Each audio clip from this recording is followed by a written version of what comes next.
vamos a ver el tema de demencias con, bueno, generalidades de demencia principalmente. Y bueno, a manera de introducción, tenemos que sin duda alguna la población mundial está envejeciendo. Se estima que para el año 2050 el número de individuos mayores de 65 será pues el grupo de edad que más va a crecer, ¿no? La prevalencia de demencia en el mundo se estima que es del 30% aproximadamente, de los cuales el mayor porcentaje corresponde a pues al Alzheimer. Vamos a ver más adelante esta enfermedad. Asimismo, la demencia tiene pues un enorme impacto en la calidad de vida de los pacientes, ¿no? Ya que afecta pues la funcionalidad para todas las actividades de la vida diaria. Y también algo que es importante recordar es que incrementa el riesgo de muerte, ya que pues a mayor gravedad de la demencia, la supervivencia va a disminuir en una relación pues inversamente proporcional. Por otra parte, el impacto que tiene la demencia sobre aspectos económicos pues es enorme. La Asociación de Alzheimer estima que eh, los costos totales de una atención por año para este tipo de pacientes son de aproximadamente 172 billones de dólares.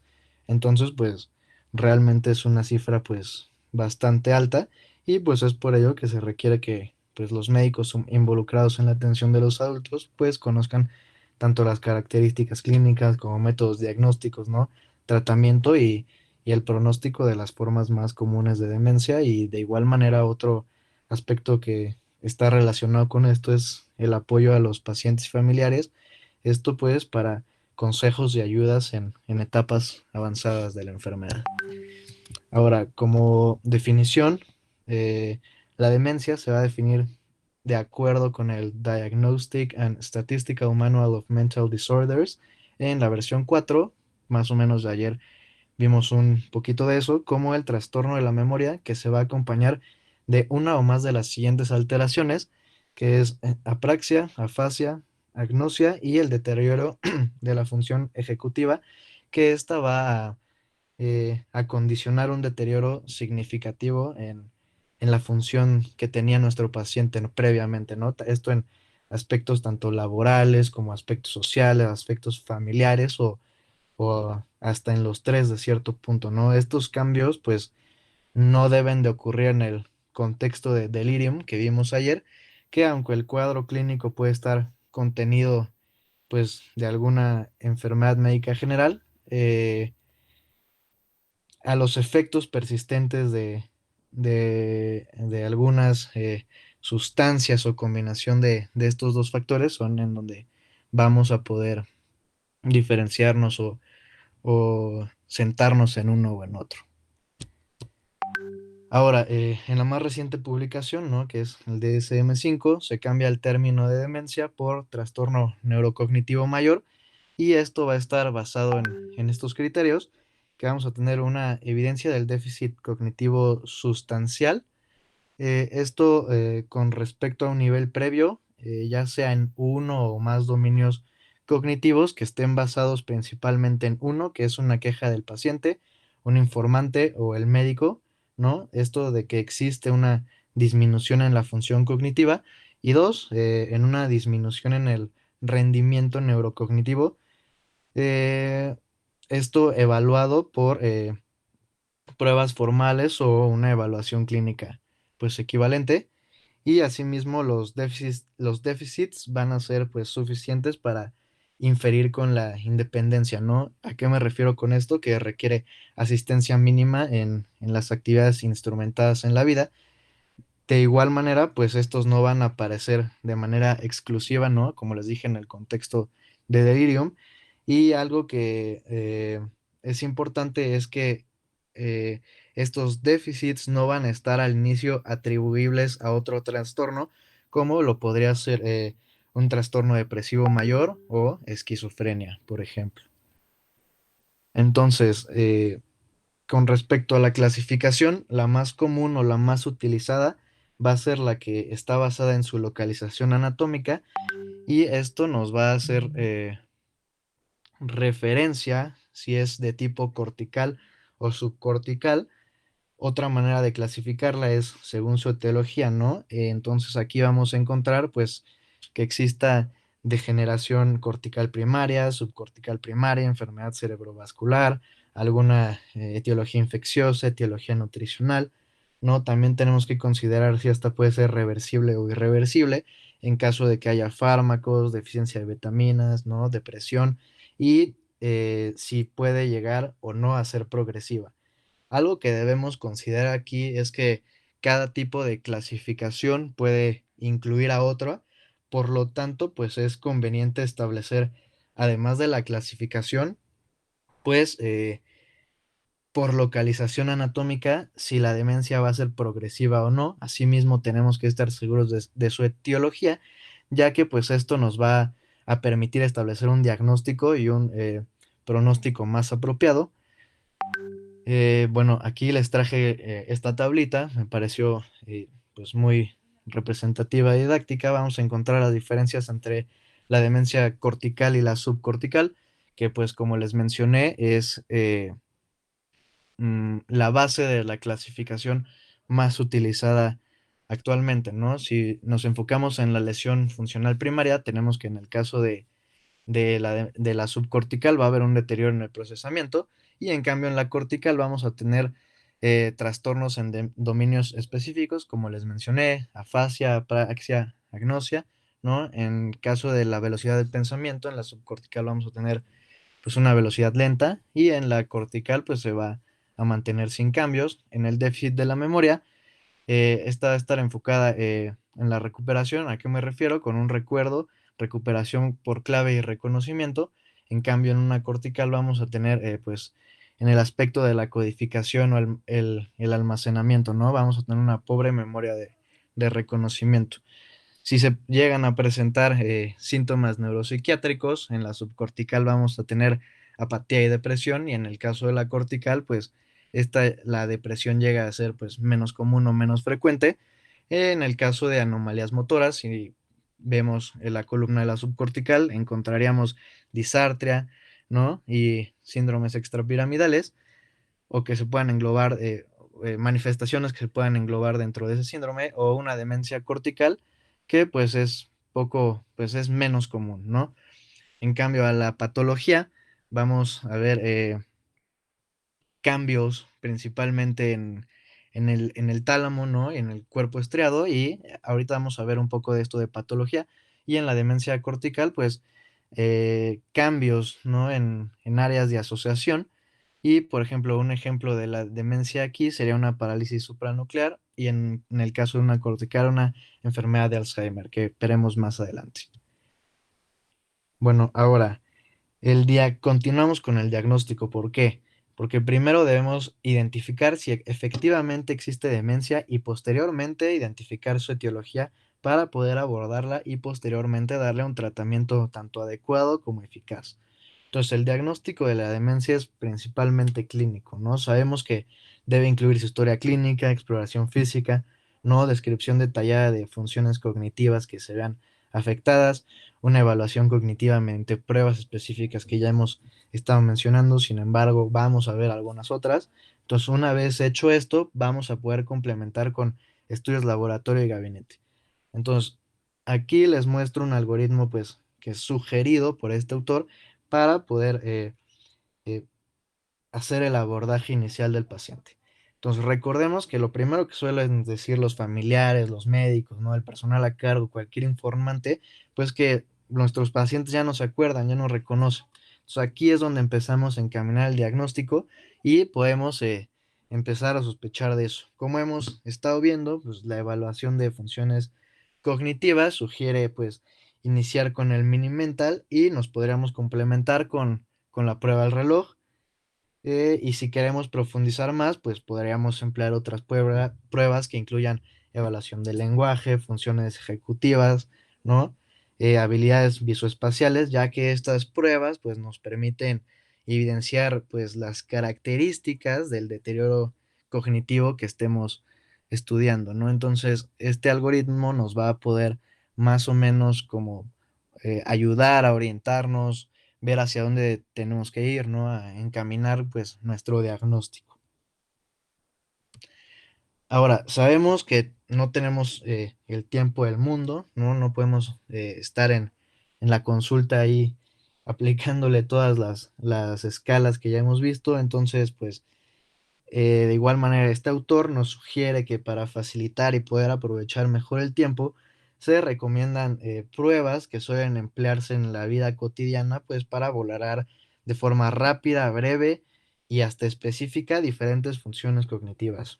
Algo que es importante recalcar es que, pues, su uso no requiere un entrenamiento especializado, sin embargo, sí exige que tengamos un conocimiento claro de la prueba, los alcances que puede llegar a tener la misma y pues los puntos de corte para considerar pues una anomalía y las limitaciones que esta podría llegar a tener, ya que esto es algo importante debido a que estas pruebas están adaptadas tanto a la edad como a la escolaridad de nuestros pacientes, ¿no? Entonces, la primera que les traigo aquí es la prueba de las 5 palabras, que esta va a evaluar memoria a corto plazo y pues un recuerdo diferido. ¿En qué consiste? Pues como su nombre lo dice, en el aprendizaje y recuerdo de 5 palabras, ¿no? Entonces en este cuadrito vamos a ver las características de esta y como les dije, nos permite identificar de manera pues objetiva a a personas con problemas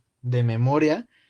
Se ha informado que puede detectar personas con Alzheimer hasta en una sensibilidad del 91% y una especificidad del 85%. Y como les dije, suele ser útil detección de demencia y pues es más particular para Alzheimer. Entonces, ¿en qué consiste? Pues aquí vienen las instrucciones, se aplica en 2 etapas. La etapa de aprendizaje primero, ¿no? Y recuerdo inmediato. Se va a hacer en 3 fases. Y bueno, para comenzar tenemos que se debe hacer una presentación de la lista por escrito, ¿no? Le decimos a nuestro paciente, por favor, lea esta lista de 5 palabras en voz alta, trate de aprendérselas, se las vamos a preguntar más tarde. Posteriormente vamos a vincular, ¿no? Una categoría semántica. ¿A qué me refiero con esto? Como dice ahí en el inciso B, ¿cuál de estas es un animal? ¿Cuál es un lugar? ¿Cuál es un vehículo? ¿No? O sea, ayudarle al paciente a que categorice estas palabras. Posteriormente recordamos un recuerdo, bueno, vamos a hacer un recuerdo inmediato para el control del aprendizaje, ¿no? Y le damos las instrucciones que vienen aquí, le decimos que ponga la hoja boca abajo y que diga las palabras que acaba de leer. Algo que podemos hacer es que si nuestro paciente no recuerda pues la palabra, nosotros podemos dar como alguna pista, ¿no? Como dice aquí de cuál es el nombre de y damos una pista para que pues pueda recordarlo más fácilmente, ¿no?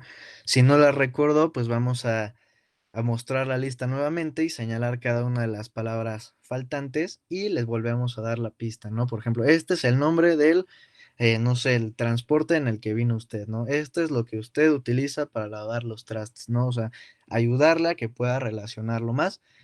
Posteriormente, de nuevo, vamos a voltear la hoja, cuál es preguntar por las palabras que no recordó y en los próximos 5 minutos se va a realizar otra tarea, ¿no? Como les dije, puede complementar con el reloj.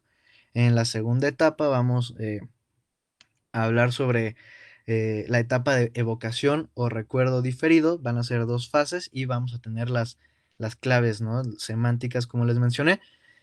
Primero le decimos al paciente, como podemos ver aquí, podría repetirme las 5 palabras que leyó y luego por cada palabra no recordada usamos de igual manera pues las claves semánticas. Ahora acá nos van del lado derecho vemos cómo se puede interpretar esto. Tenemos 2 maneras de interpretarlas. Una, que haya problemas de codificación. En el caso de una dificultad para aprender 5 palabras tras varias repeticiones o problemas de consolidación, que sería pues un síndrome amnésico que no recuerda palabras aún con claves semánticas. Entonces, esta es una prueba pues que nos recomiendan para hacerla de manera rápida, ¿no? Sencilla y que nos puede orientar, pues, hacia qué tipo de demencia estamos hablando. Ahora tenemos la de fluidez verbal, es la segunda, es una prueba, pues, que de igual manera se utiliza, pues, muy ampliamente. Va a evaluar funciones del lenguaje, en especial la que se refiere a decir palabras en un determinado tiempo. En este caso sería durante un minuto y de acuerdo a dos categorías principales, que sea una fluidez semántica. y- Este, perdón, perdón. Es que si no, no. Más que nada para que no se vayan con una falsa idea. Sí, lo primero que tenemos que hacer en clinometría es el Minimental Fallstein, es nuestra piedra angular, o sea, no es que no nos sirva, no es que tarde mucho, inclusive esa ya está, ya no es de que, a ver cuánto tiempo, esa ya está súper estudiada y está avalada en México para pacientes mexicanos, para nuestra idiosincrasia, nuestro lenguaje, ya está adecuada en México y el tiempo promedio que nos lleva no es más de 15 minutos, está programada para 10 y no más de 15 minutos. En el Minimental Fallstein, bueno, hay muchos. O sea, si ustedes ven este apartado, pues nos perdemos en ese mar de clinimetría. Entonces, ¿para qué quiero? Aquí la pregunta es, ¿qué quiero hacer? En la piedra angular es si tiene, no tiene, entonces sería Minimental Fallstein, MMF, lo van a encontrar ustedes, ¿sale? Entonces, Minimental Fallstein tiene varios apartados, orientación, memoria referida, palabras, lectura, semántica, tiene varias y termina con visoespacial. Ejecutiva también tiene, obviamente. Entonces, en cada apartado, si yo quiero ahondar en cada apartado, entonces sí ya pongo estas, porque si no me voy a perder, como tú dices, y tú bien dijiste, o si no, pues no voy a tener más de una hora para hacer, bueno, que nosotros nos tardamos más de una hora por todo esto, para hacer toda mi historia, pero si hago esto que tú estás proponiendo, yo me voy a perder fácilmente. Entonces, ¿qué debo hacer? Primero mi mini mental, y si está fallando en tal o tal ítems, entonces sí ya hago estas consideraciones, porque esto es mucho más específico. Eso es cuando yo ya estoy viendo, a lo mejor si está perdida la memoria semántica o está perdido el viso espacial, entonces yo ya voy buscando clinimetrías donde me hacen más específico todo esto, ¿sale?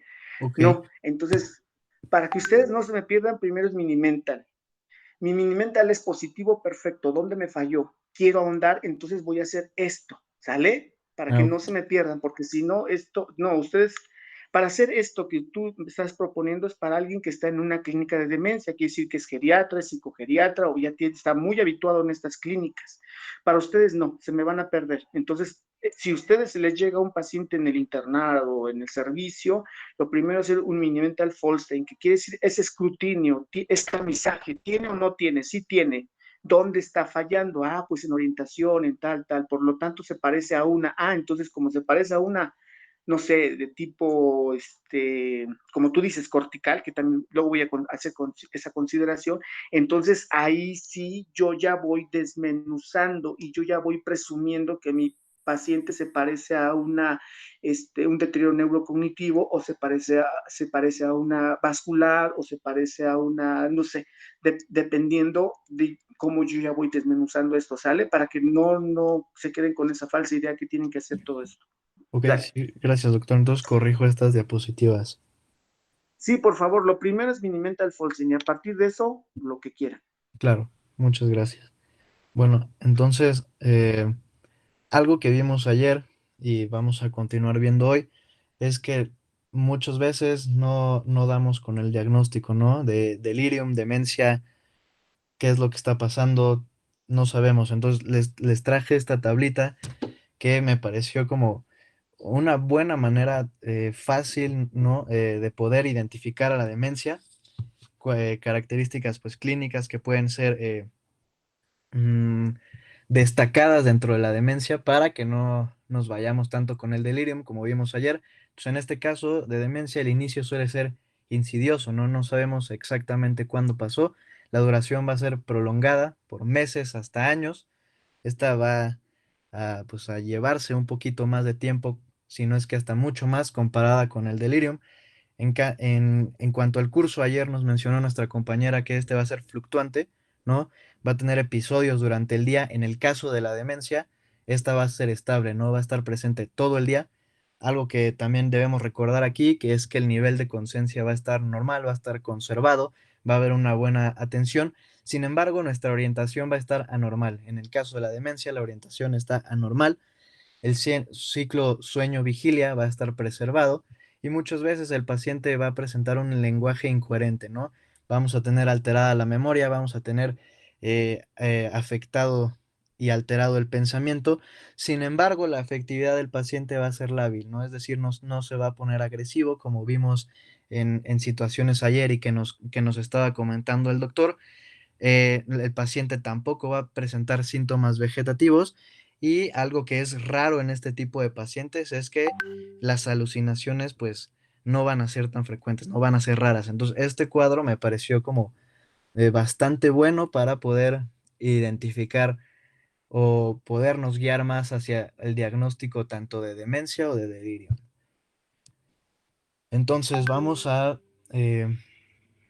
ver, el Alzheimer. ¿Por qué? Porque la enfermedad de Alzheimer pues es un trastorno neurodegenerativo que afecta en primer lugar a adultos mayores. Esta va a constituir la principal causa de demencia en el mundo y pues como principal manifestación clínica que ya sabemos es la afectación de la memoria, ¿no? Como les dije, pues afecta al 60 al 70%, perdón, es la causa número uno y corresponde al 60 al 70% de las demencias. Entonces, tenemos que tenerlo claro. Aproximadamente en México hay 800,000 personas con este padecimiento. Se estima que esta es la cantidad. Y continuando con ello, tenemos aquí un diagrama que nos habla de la fisiopatología del Alzheimer. Entonces, se han identificado diferentes mecanismos de lesión celular. Sin embargo, el principal mecanismo va a consistir en la acumulación de proteínas mal conformadas en un tejido pues, cerebral ya envejecido, no ya de una persona mayor, que va a ocasionar pues estrés oxidativo e inflamación y esta pues posteriormente nos va a causar una neurodegeneración. Como les mencioné, dentro de las proteínas, primero vamos a tener al amiloide, que espero que alcancen a ver aquí mi cursor amiloide. Entonces, tenemos que los péptidos del amiloide van a ser el principal constituyente de la placa, como ya sabemos. La sobreexpresión de esta va a alterar, a ocasionar una alteración en la integridad, va a ocasionar una actividad pues aberrante en las redes neuronales y va a haber una depresión de la actividad sináptica. Algo que va a ser característico, ¿no? Histopatológico de esta enfermedad van a ser depósitos de amiloide en placa de forma amiloide y los depósitos de ovillos neurofibrilares en estructuras del lóbulo temporal. Les tengo aquí una imagen. Del lado izquierdo tenemos cómo es que se verían estas placas de amiloide y estos ovillos neurofibrilares de manera pues muy esquemática, pues muy digerible y posteriormente les traje una pequeña infografía para que veamos pues algo un poco más real.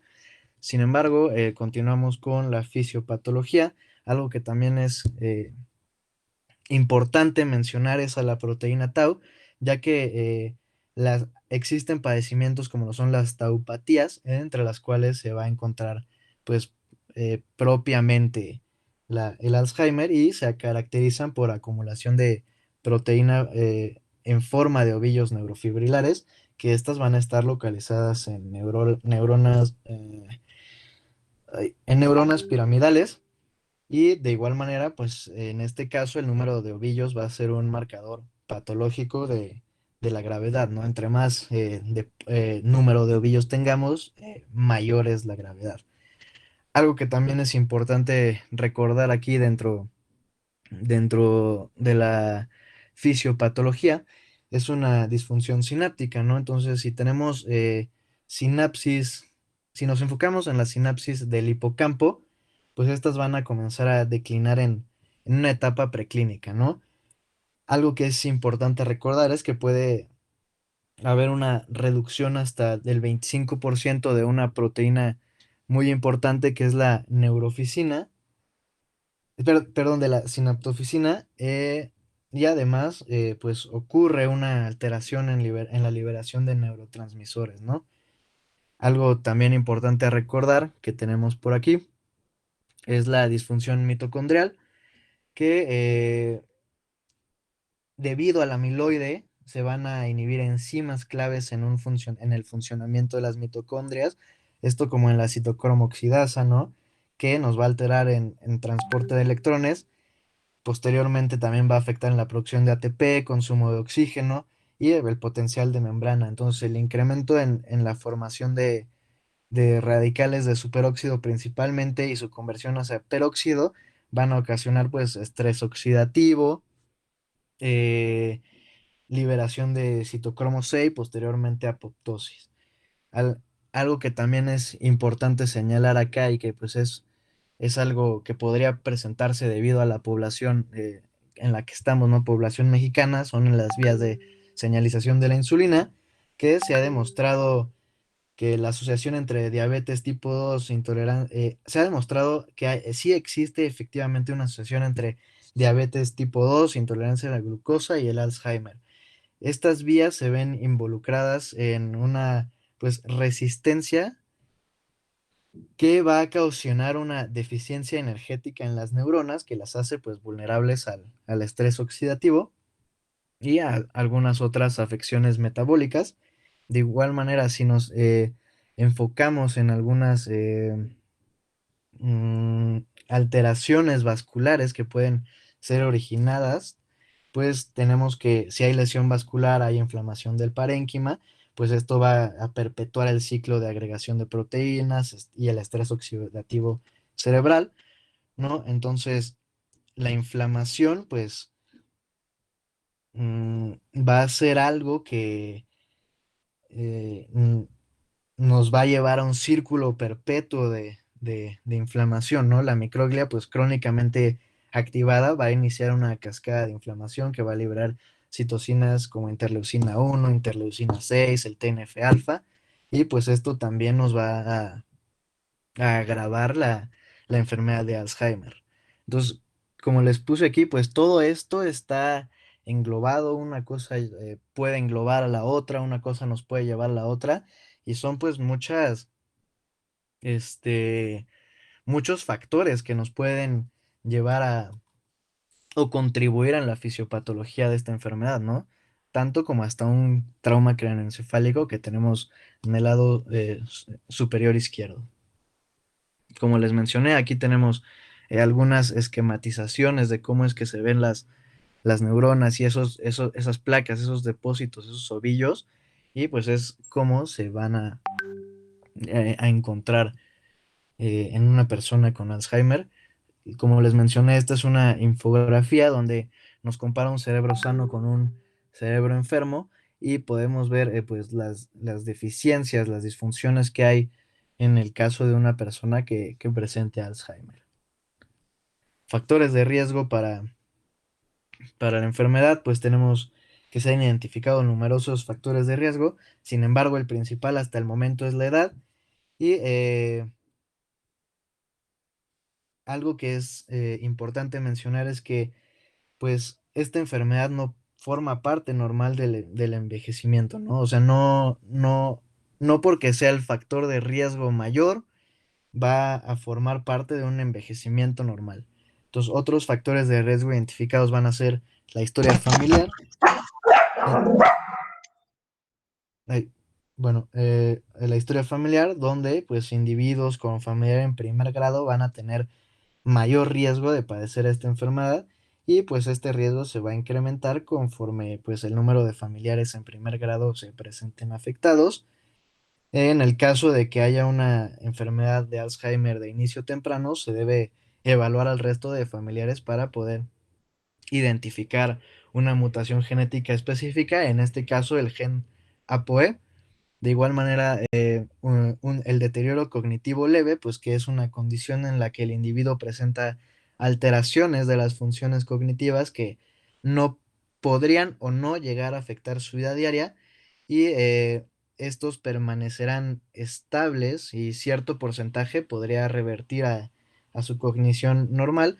En este caso, pues se recomienda hacer una evaluación cognitiva adecuada para poder identificar pacientes con este padecimiento y pues caracterizarlos de manera pues adecuada, ¿no? De igual manera tenemos factores de riesgo cardiovascular. Muchos de esos factores están asociados con enfermedades eh, relacionadas con las demencias y estos factores pues incluyen al tabaquismo, ¿no? Como ya sabemos, obesidad, diabetes, dislipidemia, hipertensión arterial, principalmente cuando estas inician durante la etapa de adulto joven y no hay un buen control, ¿no? Un control inadecuado. Algo que me pareció interesante y les puse aquí es la baja escolaridad, debido a que los individuos con menor número de años de educación formal comparados con aquellos con mayor escolaridad, pues van a presentar un riesgo de padecer demencia. Esto está relacionado con algo que se llama reserva cognitiva, que es lo que le permite al individuo, pues, compensar de manera adecuada cambios cerebrales los cambios cerebrales que van a ocurrir en esta información, perdón, en este padecimiento y en otras demencias. Algo que es importante es que, y relacionado es que un mayor número de años de escolaridad van a incrementar las conexiones sinápticas y van a establecer pues nuevas redes para mejorar el procesamiento mental.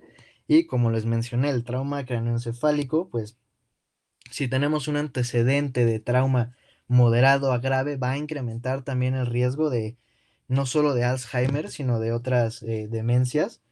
Pues una lesión traumática cerebral, pues ocasiona eh, la pérdida de podría ocasionar la pérdida de la conciencia, la amnesia, que pues va a estar relacionado, ¿no? El autor nos dice que puede incrementar el riesgo hasta 4.5 veces y esta asociación no se ha encontrado cuando se trata de un traumatismo pues leve. Un ejemplo de ello podemos ver a los boxeadores, jugadores de fútbol americano, ¿no? Veteranos de guerra también que tienen pues antecedentes de traumas repetidos y pues y presentan un mayor riesgo de padecer enfermedades neurodegenerativas. Con respecto a la clínica, tenemos que las principales características clínicas de un paciente con Alzheimer van a incluir pues un predominio de la afectación de la memoria combinado con déficit en otros dominios y pérdida de la funcionalidad. En el caso de la primera característica, que es la funcionalidad, en el caso de que sea una leve, vamos a tener afectación en las actividades instrumentadas de la vida diaria y en el caso de moderado grave, ya vamos a tener una afectación en actividades básicas de la vida diaria, ¿no? En el caso del trastorno de la memoria, vamos a tener, pues, esta es característica esencial del Alzheimer y a menudo es la primera manifestación. El patrón de pérdida de la memoria va a incluir una afectación en la memoria declarativa, pero algo que es importante es que todavía la memoria de procesamiento y aprendizaje de habilidades motoras se van a mantener pues casi intactos, ¿no? La memoria que le llaman episódica, que es específica para eventos, contextos, es la que se va a afectar más profundamente en las etapas iniciales y posteriormente vamos a tener que, va a haber una afectación en la memoria semántica, que como ya vimos va a ser la que se encarga del vocabulario y de los conceptos. Entonces, algo que debemos tener presente y recordarlo para poder hacer el diferencial con delirium es que, como ya les mencioné, y creo que es válido que lo recordemos, es que el déficit de la memoria inicia de manera insidiosa y progresa con lentitud a través del tiempo. En el caso del trastorno del lenguaje, que ya hablamos un poco, tenemos que las primeras manifestaciones suelen ser que presentan una dificultad para encontrar palabras y una disminución del vocabulario espontáneo, ¿no? Que luego ya es un objeto común y no recuerdan el nombre. Entonces, a continuación podríamos progresar hasta un agramatismo, ¿no? Que ya no sepan o que ya haya errores parafásicos, un empobrecimiento del contenido del lenguaje, que haya hasta cierto punto una alteración en la comprensión del lenguaje. Con respecto a la habilidad visoespacial, vamos a tener que esta puede manifestarse como una colocación incorrecta de objetos en los lugares que pues no es su lugar, ¿no? En un lugar inapropiado también podemos encontrar una dificultad para ubicarse en lugares pues poco conocidos y posteriormente va a poder progresar hasta que les cueste trabajo ubicarse en lugares que sean muy familiares, ¿no? En la casa, en lugares que frecuentan. Entonces, hasta en etapas más avanzadas podría presentarse como una agnosia visual o a lo que le conocemos como una incapacidad para reconocer objetos al verlos, o hasta en una incapacidad para reconocer rostros de personas conocidas, que es la prosopagnosia. Pues si nos vamos al trastorno de funciones ejecutivas, tenemos que estas en la etapa inicial pues son poco frecuentes, ¿no? Aunque en ocasiones los familiares, los cuidadores nos pueden informar una falta de motivación, falta de compromiso y la dificultad para el razonamiento abstracto, trastornos en la personalidad, ¿no? Que tengan problemas en la planeación y algo que, no sé, se les presente difícil, ¿no? Actividades difíciles que ahora son difíciles, pero antes las podían hacer sin problema, van a ser pues las manifestaciones en en etapas posteriores. Mm, ahora sí, con respecto a las apraxias, que tenemos que es la dificultad para llevar a cabo funciones motoras ya aprendidas, esto va a ocurrir de manera tardía, después de que los déficits de la memoria y del lenguaje son aparentes. Eh, Estas pueden provocar pues una dificultad progresiva para labores cada vez más complejas y pues en últimas instancias o en casos más graves puede causar errores al vestirse, al alimentarse, ¿no? A llevar a cabo pues tareas que antes se podían hacer sin ningún problema o sin ningún compromiso. Eh, la ausencia de conciencia de enfermedad, ¿no? Algo súper característico es la anosognosia o la incapacidad para reconocer que el déficit que presenta nuestro paciente es algo característico del Alzheimer, ¿no? Y está pues ligada propiamente a los cambios del cerebro y algo que es común o que vemos frecuente es que los pacientes llegan a minimizar sus fallas y nos dan mil explicaciones, ¿no? Tratan de justificarse y en este caso, pues para dar con ello, dar con el problema, se requiere corroborar información, pues proporcionada por algún familiar, acompañante, ¿no? Es importante que tengamos, pues, esto también en consideración. Con respecto a los síntomas, pues, neuropsiquiátricos, tenemos que en las etapas moderadas y graves pueden presentarse alteraciones de la personalidad, ¿no? Que estas nos van a incluir, pues, apatía, hay desinhibición y, pues, un comportamiento social hasta cierto punto inapropiado. Entonces es importante considerar otros diagnósticos, como el caso de depresión, que podría, pues, encontrarse, pues, de manera en conjunto en este tipo de pacientes, ¿no? Y ya en etapas avanzadas podríamos presentar manifestaciones como agitación, agresividad, ¿no? Vagabundeo. A este punto ya podríamos presentar un poco de psicosis, como alucinaciones, ilusiones, ideas delirantes, que en este caso ya lo más apropiado o el camino a seguir es que se haga un diagnóstico diferencial con delirium.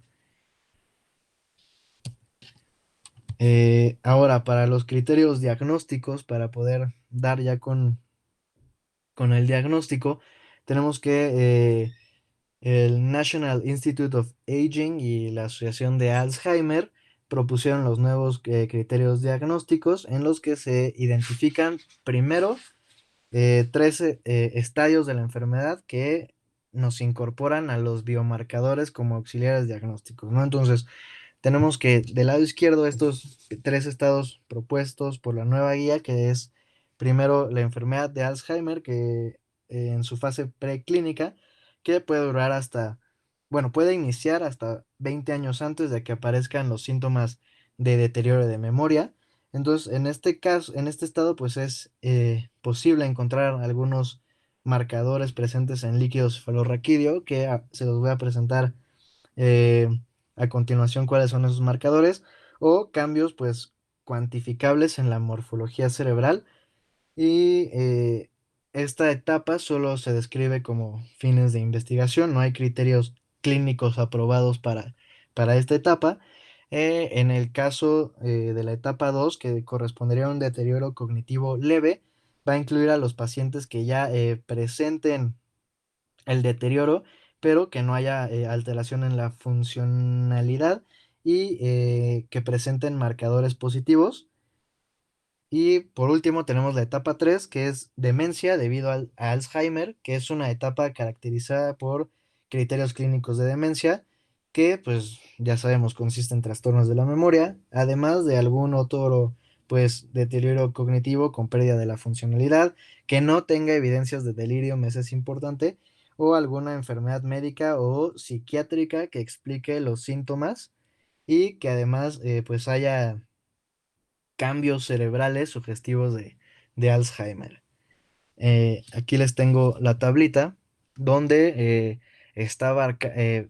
bueno, nos indica cuáles son los marcadores que se utilizan principalmente, que es el depósito de amiloide en líquido cefalorraquídeo, y como les mencioné, la proteína tau en total y fosforilada en líquido cefalorraquídeo, y el 18-FDG PET también es importante. Entonces, continuando con los criterios, eh, nos, como les mencioné, National Institute y el Alzheimer nos arrojan pues otra forma de estadiaje, que es el Alzheimer posible, en donde el diagnóstico se establece cuando se presentan características clínicas como es el curso atípico. ¿A qué me refiero con esto? Cuando el déficit de memoria ocurre de manera abrupta, o que existe información insuficiente, o que haya pues otras afectaciones cognitivas, o en caso de que presente una, bueno, que se dé una presentación mixta, en este caso va a presentar características típicas de Alzheimer, y se puede acompañar de alguna otra enfermedad cerebrovascular, ¿no? Como infartos, o que haya características clínicas de demencia por cuerpos de Lewy, que es otra enfermedad que vamos a ver más adelante, o que haya evidencia de otra enfermedad neurológica o comorbilidad no neurológica. En caso de que sea un Alzheimer probable, pues este paciente va a presentar criterios clínicos para demencia, además de que el inicio, como les mencioné, sea insidioso, con síntomas que progresan a través del tiempo, meses o años, que tenga una historia de trastornos de la memoria corroborado por un informante, y que el déficit cognitivo, que se caracteriza por una presentación amnésica, que también nos incluya dificultad para el aprendizaje y dificultad para el recuerdo de información pues aprendida, ¿no? Eh, en el caso de la D, el diagnóstico de un Alzheimer probable no debe considerarse cuando existe otra enfermedad cerebrovascular concomitante, ¿no? Entonces, esto es algo que también tenemos que tener en consideración. Y en el caso de un Alzheimer con elevada certeza diagnóstica, esta se va a dar cuando se encuentran mutaciones características en los genes, o cuando se presentan positivos los marcadores de depósito, ¿no? Como les dije, el amiloide en líquido cefalorraquídeo, o si tenemos una imagen PET positiva para amiloide o de neurodegeneración, ¿no? Estos, esto, Estos de neurodegeneración serían la proteína tau, la tau fosforilada, que estén elevada en líquido cefalorraquídeo, o también si por imagen nos presenta una atrofia en el lóbulo temporal, ¿no? Medial, basal y lateral. Entonces, bueno, ya hablamos. eh, Perdón, me faltó la definitiva. La definitiva es cuando se presenta el cuadro clínico característico y se confirman los datos histopatológicos, ya sea por biopsia cerebral, por necropsia o cuando se confirma la mutación genética característica de, pues, de esta enfermedad. Ya vimos aquí las categorías diagnósticas, las probabilidades y los marcadores. Y aquí les tengo que la historia natural de Alzheimer va a mostrar que un deterioro cognitivo de los adultos mayores va progresando conforme avanza la edad. Entonces, este cuadro nos va a mostrar la escala de gravedad del Alzheimer, así como las capacidades funcionales y cognitivas de cada etapa. El pronóstico para un paciente considera una supervivencia de 12, tal vez hasta 15 años posterior al diagnóstico, y la principal causa de muerte en estos pacientes lo incluyen pues complicaciones relacionadas con inmovilidad, infecciones, ¿no? Entonces aquí les dejo esta tablita para que pues podamos ver más o menos de qué se trata cada etapa y para el tratamiento. Eh, De igual manera, como vimos ayer, este se va a dividir en tanto farmacológico como no farmacológico. Y si nos enfocamos en el no farmacológico, tenemos aquí primero que es mejorar el estado funcional. ¿A qué se refiere a esto? Pues a modificación de la conducta, ¿no? Programar, algo que funciona mucho es como programar aseo a las mismas horas, ¿no? Invitarlo a que se bañe a las mismas horas, invitarlo a que vaya al baño a las mismas horas. Entonces esto trae buenos resultados. De igual manera, hay algo que se llama rehabilitación ocupacional, que es pues reactivación con técnicas de la memoria, o sea, reactivación de la memoria con técnicas específicas como pues actividades manuales y creativas, ¿no? Eh, es algo que también funciona mucho, terapia de lenguaje. Y algo que también ya nos platicaron ayer es modificar el entorno, ¿no? Que tenga luz tenue, sonidos naturales. Eso también ha mejorado bastante. Terapias de grupo es algo a lo que también se puede recurrir. Y pues es importante desde el principio aconsejar que el abandono de estos pacientes, pues podría ocasionar problemas mayores o traer un peor pronóstico para ese tipo de pacientes. Algo que también hacen mucho o que es frecuente ver en ese tipo de pacientes es que debemos dejar de decirles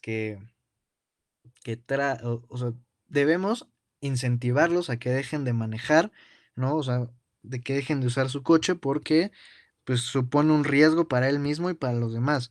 Entonces, antes de que el paciente pierda esa capacidad de manejar, pues debemos de actuar ahí, ¿no? Con respecto a los trastornos de la conducta, pues se ha demostrado que el uso de música que sea del gusto del paciente también va a reducir agitación, agresiones, ¿no? En caso de que presenten alteraciones, pues también va a ayudarnos en esto. Algo que también es importante es el paseo, ejercicio ligero, ¿no? Esto también puede reducir agresividad, agitación, hasta el vagabundeo. Y algo que también se ha visto que ha funcionado es terapia con animales de compañía, que puede ayudar a mejorar la sociabilidad del paciente, ¿no? Activación psicomotriz. Y algunos otros pacientes podrían beneficiarse con algo que se llama terapias de presencia simulada, que usan pues videos o audio con imágenes para imitar o eh, tratar de que se sientan que hay una persona acompañada.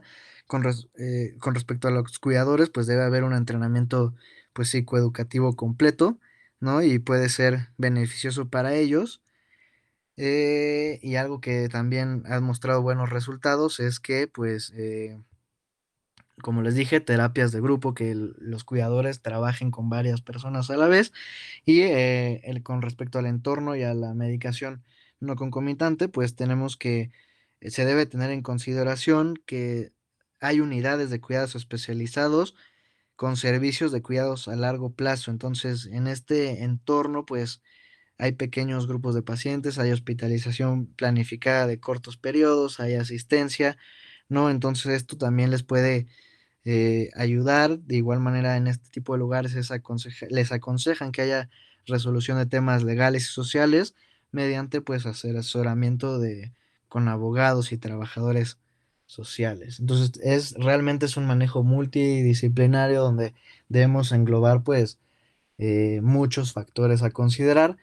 Y ahora con respecto al tratamiento farmacológico, y para terminar, aquí tenemos los fármacos utilizados, los medicamentos actuales probados por la FDA y para su comercialización son los inhibidores de la colinesterasa, ¿no? El donepezilo, la ribastigmina y la galantamina y el antagonista de los receptores NMDA, que es la memantina. El uso de los inhibidores, pues se basa en la teoría colinérgica, ¿no? En la que existe el déficit del neurotransmisor de la acetilcolina y que puede, pues, explicar de forma parcial un déficit cognitivo, ¿no? Y, pues, por otro lado, el antagonista de los receptores, se ve que o se ha visto que la estimulación excesiva de estos pues puede regularse mediante el uso de los antagonistas. Entonces aquí están los fármacos pues aprobados, comercializados y utilizados y pues con el nombre comercial en México, la dosis inicial, dosis de mantenimiento y los efectos adversos y recomendaciones que se nos dan con respecto a cada uno. Ahora, como les mencioné, ya para terminar, los cuerpos de Lewy corresponden al 20% de las otras demencias, ya sea sola o en combinación con la enfermedad de Alzheimer. Y esta se va a caracterizar por cuerpos de Lewy en la sustancia negra y en el hipocampo, amígdala, la neocorteza, ¿no? También pueden existir pues placas de amiloide y con menor frecuencia eh, va a haber, y en menores condiciones va a haber pues el hipocampo se va a ver menos afectado, ¿no? Otro elemento importante es que aquí hay una importante disminución de la acetilcolina en el sistema nervioso central y tenemos como cuadro clínico que se va a involucrar a la demencia, incluyendo tres de las siguientes características: que haya una eh, fluctuación en la función cognitiva o a nivel de la conciencia, si hay alucinaciones visuales, si hay signos motores parkinsonianos espontáneos, ¿no? Entonces, el perfil de esta suele ser subcortical, que nos va a caracterizar pues un enlentecimiento cognitivo, errores en la planeación, secuenciación y desorganización visoespacial. Y el perfil neuropsiquiátrico va a comprender ansiedad y depresión. Entonces aquí también pues tablita nos indica eh, mm, cómo es que nosotros nos podríamos orientar hacia este diagnóstico. El tratamiento, pues por desgracia no existe un tratamiento específico que mejore la forma significativa de los problemas motores o cognitivos en este padecimiento. Sin embargo, la levodopa parece ser la que ofrece un mejor perfil terapéutico. Debe iniciarse a dosis bajas y a continuación incrementar la dosis de acuerdo a la respuesta clínica. Y de igual manera se ha evaluado el uso de inhibidores de la colinesterasa, que pues en aquellos pacientes, considerando que los pacientes en este tipo de padecimiento tienen un mayor grado de déficit colinérgico que aquellos que tienen el Alzheimer. Entonces la ribastigmina ha demostrado beneficios sobre la cognición y en trastornos como alucinaciones. Y la memantina también ha demostrado beneficios pues en la clínica general del paciente, ¿no? Otro aspecto son los antipsicóticos, ¿no? Entonces, los fármacos atípicos como el haloperidol no se recomiendan en este padecimiento ya que pueden producir mayor alteración motora, alteración cognitiva y alteración autonómica. Entonces es importante que aquí no se utilicen este tipo de fármacos. Y por último, les traje el, el artículo que este va a tratar sobre el impacto social de la enfermedad de Alzheimer y de otras demencias, que nos indica que el conocimiento pues del alcance socioeconómico de las enfermedades que cursan con demencia va a ser esencial para poder planificar recursos y hacer conciencia social.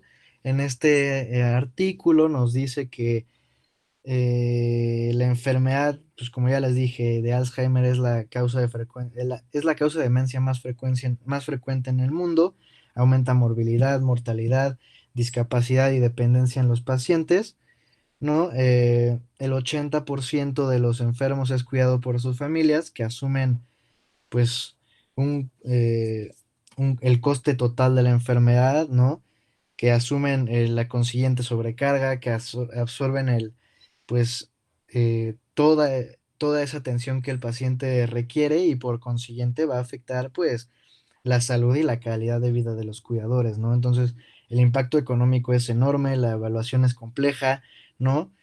Hay muchos factores que se deben seguir estudiando y que es necesario desarrollar programas globales para poder incrementar recursos enfocados en la prevención, en el diagnóstico precoz, un tratamiento, como les dije, multidisciplinario y dimensional, ¿no? Esto para que permita reducir una carga, pues, tanto sanitaria como social y económica en las demencias. Entonces, pues, eso sería todo de mi parte. Si alguien quiere comentar algo, por favor. Sí, dudas, preguntas, aportaciones.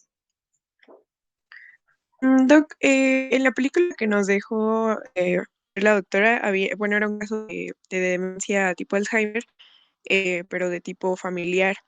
Y mencionaba ahí en la película que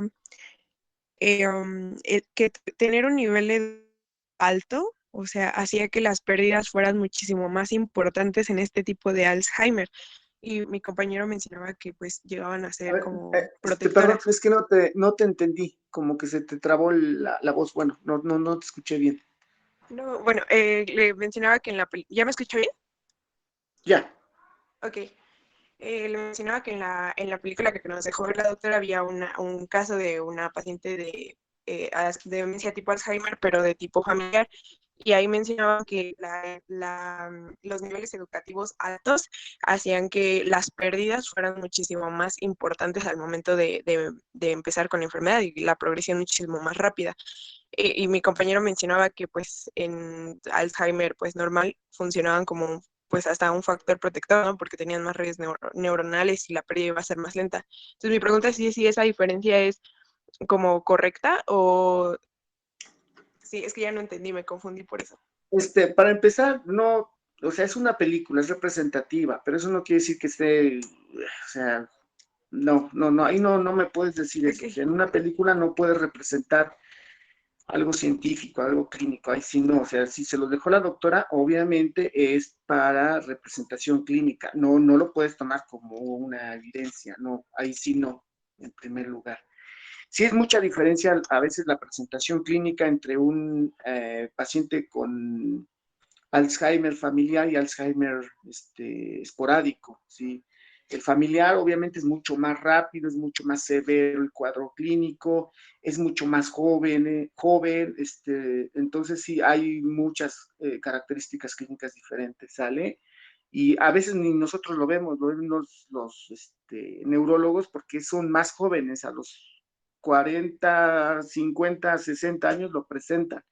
Aquí hemos tenido varios pacientes con la familiar y si empieza, en realidad, esculcando, es que se murieron los pacientes, los familiares, empiezan hasta los 40, 50 años. Entonces, por eso es que no nos llegan a nosotros.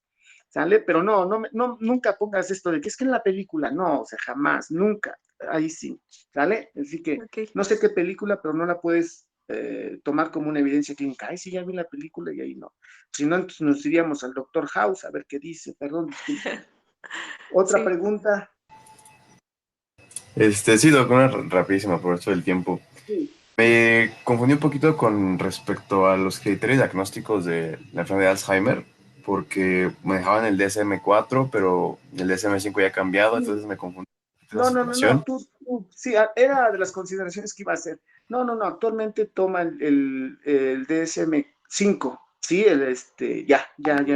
El 4 es muy confuso, el 4 es muy, sí, un poquito confuso, ¿no? El 5 es el que ya nos dice, inclusive el nombre que le damos ya entre los geriatras y entre el mundo de las demencias es así, deterioro neurocognitivo mayor. ¿Sale? Y el mayor es por las características sociales, que eso es muy bueno que lo den. Entonces ya el 5 está bien que lo dio como tu compañero como antecedente, pero el 5 nos quedamos con el 5 ese es ahorita el que queda y es como se pone en el diagnóstico, ¿sale? Ok, Doc. Sí, ¿qué otra pregunta? Bueno, pues felicidades a su compañero porque esto es tan grande como diabetes, como, no sé, AR, como tuberculosis, como SIDA, eso es gigante, nunca se sabe todo. Entonces sí es tremendo toda esta información, pues aquí sí es mucho, claro. Nada más unas consideraciones, bueno, ya dijimos, nos quedamos con el DSM-5, las clasificaciones son muchas, es que depende, o sea, no es que la córtico subcortical nada más nos dice anatómico, si es en corteza o es abajo de corteza, ¿sale? Y a veces sí la presentación clínica, como lo vimos al final. Bueno, lo de Levy, pues es más presentación en subcortical, o por ejemplo, Parkinson es más presentación subcortical, por eso empieza con lo motor. Alzheimer es muy cortical, por eso empieza con lo cognitivo, sí me doy a entender. Entonces, hay muchas clasificaciones, entonces depende de ustedes qué quieran ver, cómo lo quieran abordar, desde qué punto de vista. Sí, obviamente, la primera es la córtico-subcortical, pero de ahí, como lo puso etiológicamente, bueno, pues, vasculares, neurodegenerativas, farmacológicas, avitaminosis y todo esto, ¿vale? Entonces, clasificación hay mucho, nos podemos perder. Diagnóstico, pues obviamente, si es clínico, lo de clinimetría, que no lo voy a repetir. ¿Qué quiero? Minimental forcing, a partir de eso, ¿qué es lo que yo voy queriendo? ¿Sale? Algo así como el pocket de ayer del el MNA, para deterioro neurocognitivo sería Pfeiffer en urgencia, búscalo. Clasificación de Pfeiffer en clinimetría y ese sería el pocket para urgencia, ¿sale? Que es lo mismo, nada más que son como muy poquitas preguntas y son cotidianas, donde vive, teléfono, que el presidente de la República, rápido, y ahí vemos. Fisiopatología es mucho, como no se imaginan, entonces ahorita por el momento ahí nos quedamos. Solamente aclarar, ovillos no es lo mismo a deterioro neurocognitivo, ovillos es igual a envejecimiento. Ahora, que sí se ha visto con mayor frecuencia, eso es otra cosa, pero en un paciente sin demencia podemos encontrar ovillos, ¿sale? Y demencias, por eso las demencias vasculares, por todo eso que se dijo su compañero. Ahora, no confundir, Alzheimer no es demencia, bueno, Alzheimer es demencia, pero no todo demencia es Alzheimer, entonces también no se queden. En México la número 1 no es Alzheimer, es vasculares, entonces mucho cuidado con eso, ¿sale? Y todo lo del APOE y todo eso, bueno, ya así está muy bien como lo hizo su compañero. La clasificación de lo de posible, probable y todo esto, sí, obviamente aquí en el hospital nos quedamos con la probable, pues porque no le hacemos la definitiva, que es la histopatológica, inclusive ustedes pues también. La clasificación de fases es muy importante para saber cómo está mi paciente. Si tú me dices una fase 1, 2, 3, 4, 5, yo ya voy imaginando qué grado de deterioro tiene. El farmacológico, sí, pues, los colinesterásicos, inhibidores de la colinesterasa, pero son muy caros. Nos gusta más memantina, que es los antagonistas de los receptores, pero pues obviamente, y además es un poquito más barata. ¿Sale? Bueno, a esas dosis está muy bien. Acuérdense, sí se utilizan las primeras fases, en las últimas fases ni lo usen porque van a hacer gastar al paciente. Si cuando hacemos un diagnóstico temprano, ahí es donde se usan y ahí va muy bien, de leve a moderado. Severo ya no lo usen. Y obviamente depende. ¿Qué voy a hacer con mi paciente en las etapas finales? Pues los antipsicóticos, muy parecido a lo que ayer decíamos. Obviamente, si tenemos una enfermedad que no es motora, antipsicóticos típicos. Si es motora, atípicos, que ya lo había dicho su compañera, que es el caso de enfermedad de Levy. Entonces ahí es una subcortical, entonces es motora, por lo tanto está el tratamiento con atípicos. ¿Y por qué damos levodopa, carbidopa? No es porque mejore, porque es motor, ¿sale? Entonces mucho cuidado. Y bueno, no hay ninguna enfermedad de tal impacto social que destruya a la familia, destruya a los seres queridos, que una enfermedad de este tipo, una demencia. Demencia es un síndrome, ya la enfermedad como tal, el deterioro neurocognitivo mayor. ¿Sale? Bueno, es muchísimo, ya me tengo que ir. ¿Dudas, preguntas? No, doctor, todo claro, gracias. Bueno, entonces, bueno, es tremendo la información, así que bueno, está Sí, bien. Bueno, nos vemos mañana. Bye. Hasta mañana, doctor. gracias. Gracias.